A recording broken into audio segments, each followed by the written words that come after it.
welcome to Facebook Live. You'll notice that there's a time change and a location change today. I'm actually coming to you from my counselling rooms in Denham Street today. Today's topic is tools and techniques used by manipulators. And I'm going to just give you 5 quick techniques that manipulators use in order to manipulate you. And you'll love some of the terminology here.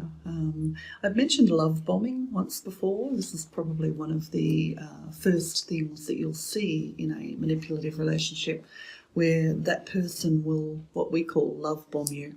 And what they're really doing here is they're setting up a situation where you're addicted to their attention. So that love bombing is, validating you. So it's telling you how wonderful you are, praising you, giving you lots and lots of time and attention. Might be constant text messages and contact. It could be presents even. So physical gifts, flowers, those kinds of things. Whatever it is, they set it up so that, they are seemingly the answer to your prayers. I don't know if you've ever heard that phrase that the devil comes dressed as everything that you've ever wanted.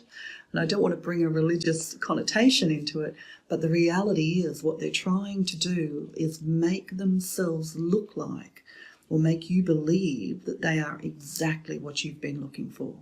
So prior to this, there will have been lots of questions, and throughout this period, there will be lots of questions about what it is you are looking for in a partner, in a man. They'll then mirror those things back to you so that you believe that you have now found exactly the person that you were looking for. So that's called love bombing. And, it's an intense phase, and it's all about getting you to connect with them, to attach with them. So it's an artificial, false, intense attachment is what they're aiming to create. One of the next things that we talk about are circular conversations. You probably won't see this in the early days, but once there's conflict, you'll begin to see the circular conversations. So these are the conversations that seem to go round and round and round in circle, but never actually are resolved. It's almost like you lose track of what the topic of the conversation was actually about. And you're thinking, hang on, how did we end up here? This is a whole different subject than what we were talking about a moment ago.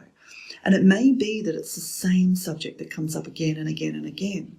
So it might be about your parents, or it might be about something that you've done, a transgression in the past, or something along those lines.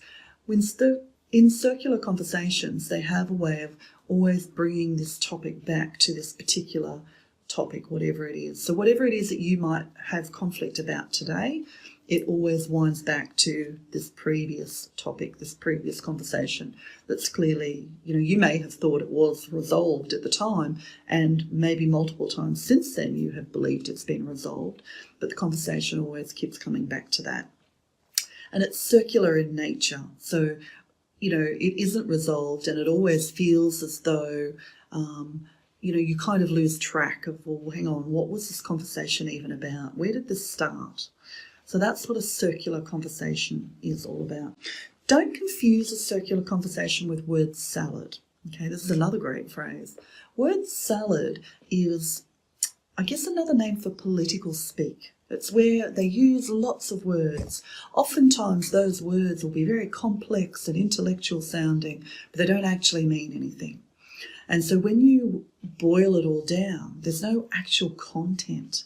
It's a bunch of confusing words sort of tied together to make it sound like they're participating in the conversation or discussion, or that they're very knowledgeable, when in fact the content, once you take out all of those extra words, is actually very, very little. It's designed to confuse you. Along with the circular conversations, word salad is very confusing. It means that you can't keep track of where the conversation's going or what the conversation is actually about, and whether or not that person has actually made a commitment. There's not been any kind of a resolution. So word salad is a lot of content, very little subject matter.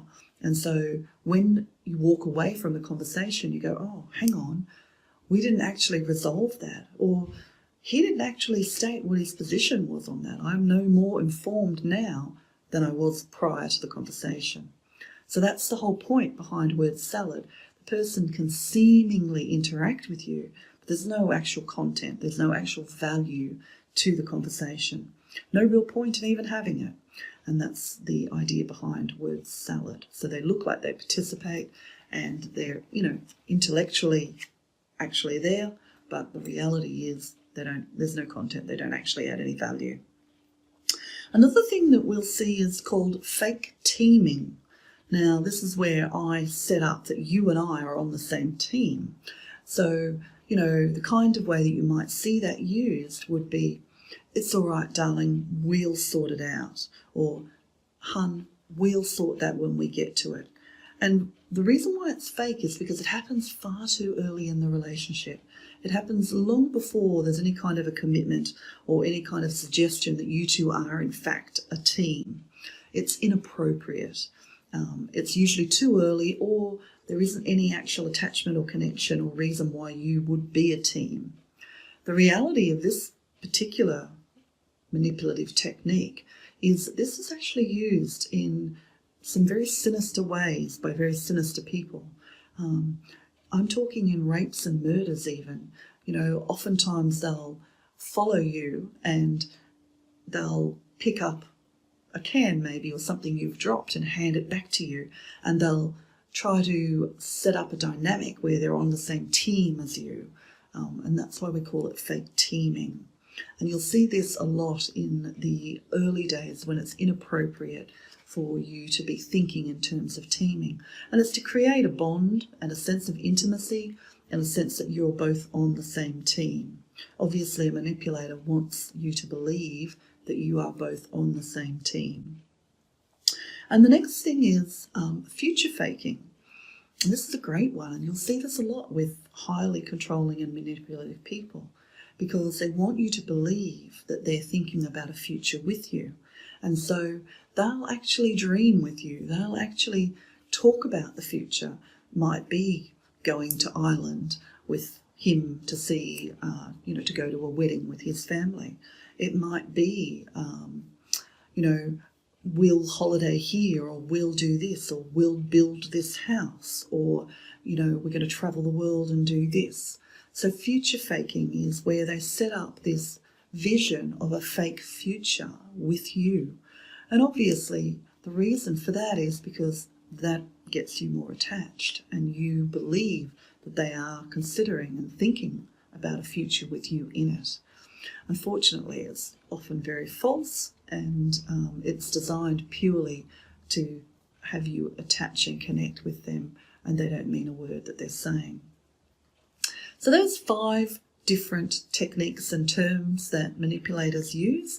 There'll be more that I'll add to your vocabulary in coming months. But watch out for those things. You'll see that they are there underpinning nearly every toxic relationship to some degree or another.